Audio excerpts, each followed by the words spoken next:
Looks like we're good. Yes, There I we see are. our faces. Hello, everyone. Olivia Reiner here for Packers News, joined by Jim Ozarski. We are here in Indianapolis for the 2020 NFL Combine. It's the first day, Jim. There was a lot going on today. We had the wide receivers spoke, the quarterbacks, the tight ends, and of course, the general manager, Bryan Bulaga, and head coach Matt LaFleur. How are you feeling after a very busy day of interviews?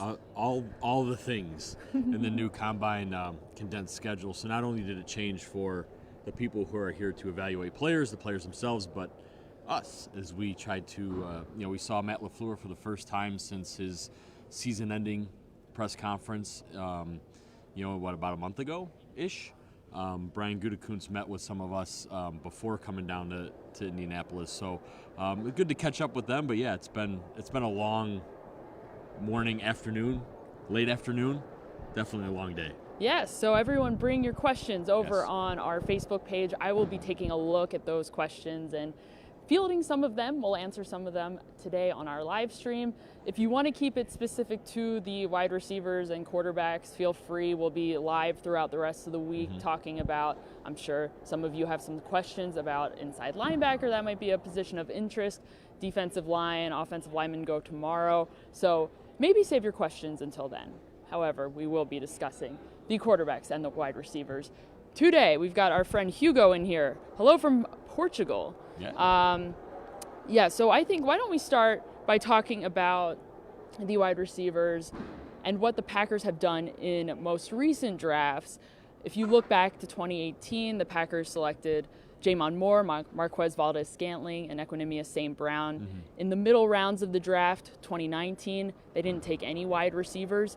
Based off of how deep general manager Bryan Bulaga says this wide receivers class is, where do you see the Packers potentially looking for a receiver in 2020?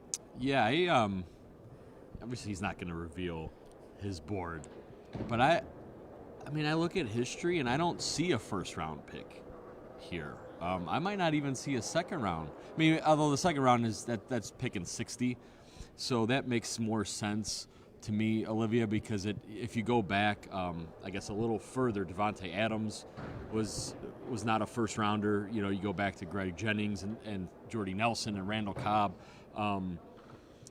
They haven't devoted high draft capital to that position for a while, and I think it's starting to show. So while first round, I guess we'll find out if Bryan Bulaga is back at tackle. That could change things for them. But no, he does think it's a deep class. He thinks guys can help potentially this year. But it was interesting, though, because both Gutekunst and Matt LaFleur made sure to point out that rookie receivers rarely produce at a high level, and that it's usually the second-year guys, third-year guys, and they like the group they have. So even if they do pick a receiver at 30, Olivia, it felt like they're already kind of laying the groundwork for, even if they go there, don't expect a ton, which actually makes sense because history does bear it out. Wide receiver Davante Adams was the powerhouse, as he typically is in seasons past. This past season, he registered nearly 1,000 yards. The drop-off, though, the next receiver on that list of yardage, Allen Lazard, nearly half the number of yards as Davante Adams. Where do the Packers need to improve in their production capabilities this upcoming season? Yeah, I mean, the room needs to be fortified, if you will. I mean, look, at the end of the day, Allen Lazard proved to be an NFL player. I think Jay Kumerow's proven that. But those are two undrafted guys. And it's no knock on them. They have now established themselves, in my opinion, in the league. However, I mean, there's a reason there are first and second round picks, and there are reasons why guys go undrafted. And so, you look at this group, I think if you could just add some explosiveness, some speed, they're always looking for that, right? Gutekunst says he still likes the bigger-bodied receivers. Obviously he wants the total package, and we'll see what if there's a. And I don't think Matt LaFleur really cares one way or another what measurements a guy is. It's just what can he do in the offense, right? So I think just outside looking in, it's some explosiveness, whatever that. However they define that, whether it's that quick twitch in short space, downfield speed. I think this year we might see maybe more of a marriage between Gutekunst and LaFleur, maybe, now that everyone has an idea of what they want, what they think they need. So I'll start taking some of your questions on Facebook right now. We'll start with Andy, and I will go against what I said earlier about sticking to wide receivers and quarterbacks, because Andy wants to know mock drafts that he has seen regarding the Packers have not had the team picking an inside linebacker in rounds 1 or 2. What are our thoughts? He mentions that General Manager Brian Gutekunst spoke today to the media. He clearly saw his comments, our friend Andy over here, and he saw that Gutekunst was not completely down about inside linebacker Oren Burks, who, if you go back and take a look at some of his stats from this past season, was definitely a special teams contributor. However, he was not much of a contributor on defense. He played about 57 snaps on defense this past season. What can the Packers expect from Oren Burks this upcoming season?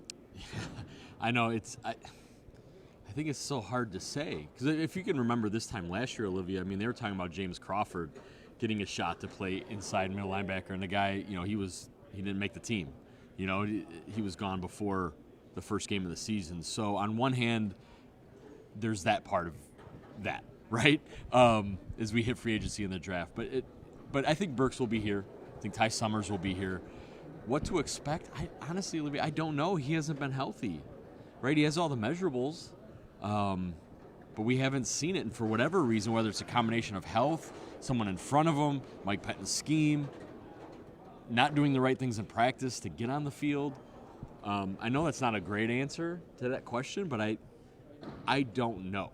And I think while maybe the general manager, that's his job to project and to feel like he knows, I don't think he can just roll with that. I think the draft, they have to look at it.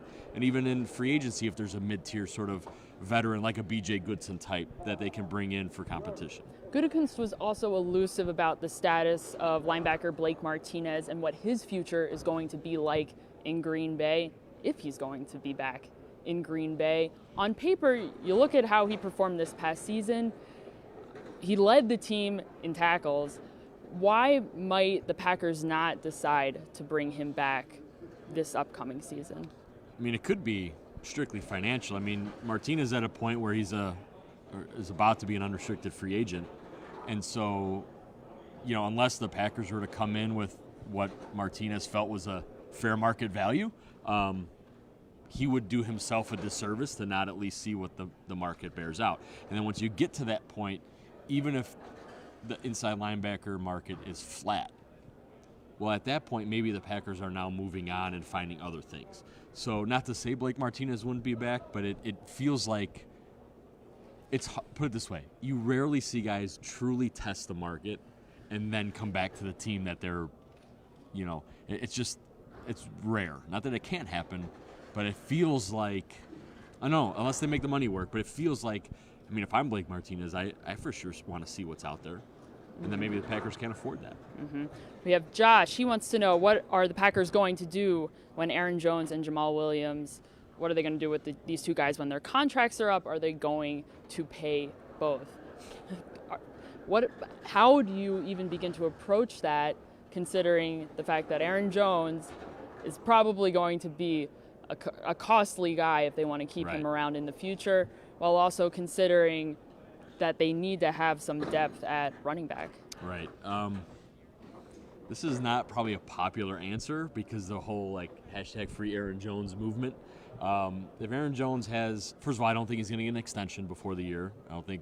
Jamal Williams, I still put that in that boat as well. There's other bigger dollars to spread out. Kenny Clark, David Bakhtiari, Bryan Bulaga maybe. So there's a part of me that thinks they just let him play it out and then see what happens. I could see him drafting a running back in the 3rd round, 4th round again. Unfortunately for Aaron Jones, Jamal Williams, that's a position that can be recycled every 4 years. But that could also be fortunate for those guys, is maybe they, there's a better value for themselves elsewhere. So I don't know. Yeah, Yeah, and that's one of those I think Packers fans have to maybe be ready for those guys to just hit the free agent year and see what happens. All right. So as I mentioned at the top of the show, the quarterback spoke today. We haven't had any questions come in yet about the quarterbacks. It's a little surprising. Yeah, I am a little surprised too. However, we heard from Matt LaFleur today, and he was asked about would the Packers potentially be interested in taking a quarterback in this draft? Is Aaron Rodgers next, the next person to replace Aaron Rodgers? Is he out there? If you look back, way back in the day, Brett Favre was 35 years old when Aaron Rodgers was drafted. Aaron Rodgers is now 36 years old. They were in different places in their careers. Aaron Rodgers has expressed that he's interested in continuing on and playing longer in the NFL. Around that time when Brett Favre was in this similar situation when Aaron Rodgers was drafted, he had expressed interest in retiring in the future. So different situations. However, what do you think? Would the Packers potentially be interested in looking for Aaron Rodgers' replacement? Yeah, I mean, look, the general manager and the head coach both say they're in lockstep with saying, yeah, you can't have enough of those guys. Gutekunst, says he's from the Ron Wolf school of you draft quarterbacks, whether they're going to be with you or you trade them, like an Aaron Brooks or a Matt Hasselbeck or a Mark Brunell if you want to go further back. Matt LaFleur brought up Jimmy Garoppolo, being drafted high from New England, and of course they traded him. So it's an asset. So yes, that guy could be there, but I think actions always speak louder than words. This is Brian Gutekunst's third draft. To this point, he hasn't felt like that's been necessary, but a thing to remember here as these CBA negotiations continue for the league and the PA, it feels like the fifth-year option is still going to be part of the deal for first-round picks, Olivia. And why that's important is if they do pick a quarterback in the first round, that contract could go beyond what Aaron Rodgers is currently signed for.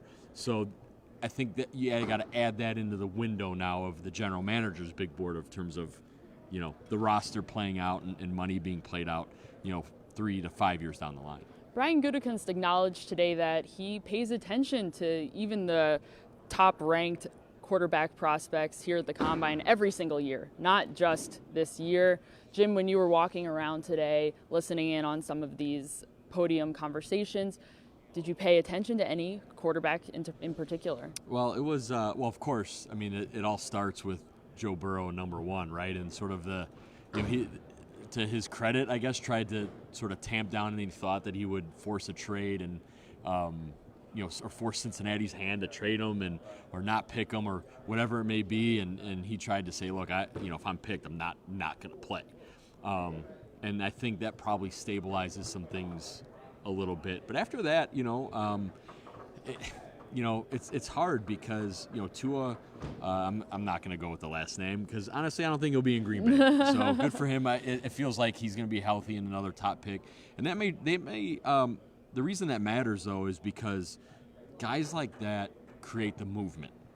And that also, the more quarterbacks rise, like a Justin Herbert, that means other players fall. And Brian Gutekunst did say he's going to keep an eye out. And maybe it's not a quarterback, Olivia, in the first round, but if he's seeing a guy tumble a little bit because of those quarterbacks, maybe he trades up.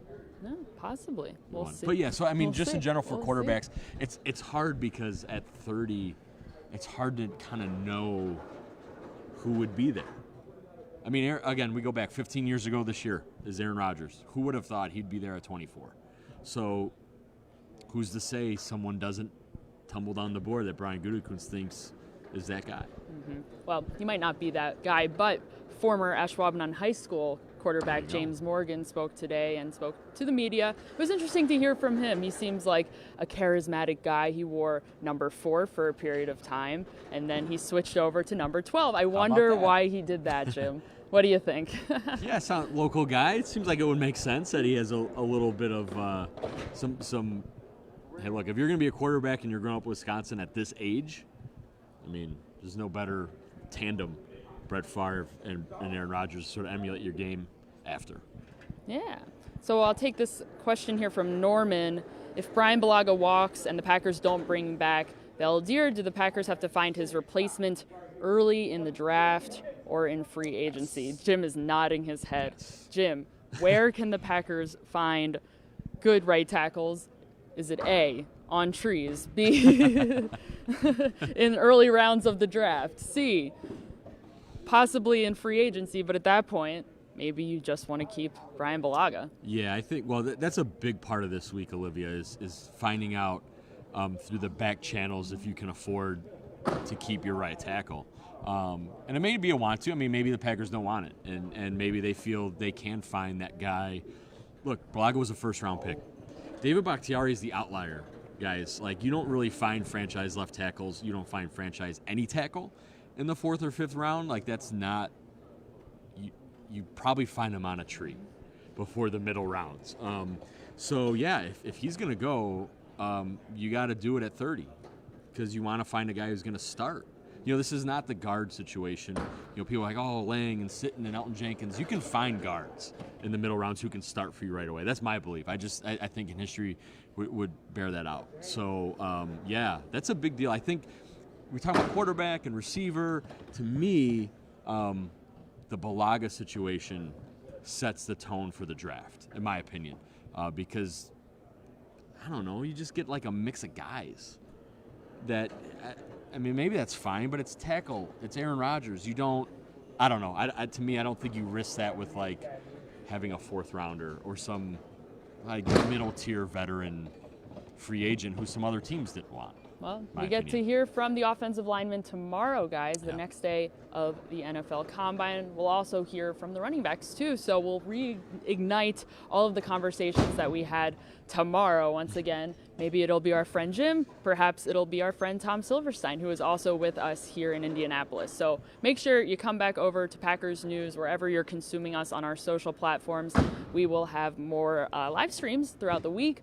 We'll also be on all of your social media platforms with updates throughout the week, providing you with all the information, whether it's about the team specifically or about some of the prospects that are local to Wisconsin or the Packers might be interested to draft this upcoming April. It's getting closer, everyone. Aren't you excited? Guys, thank you so much for joining us.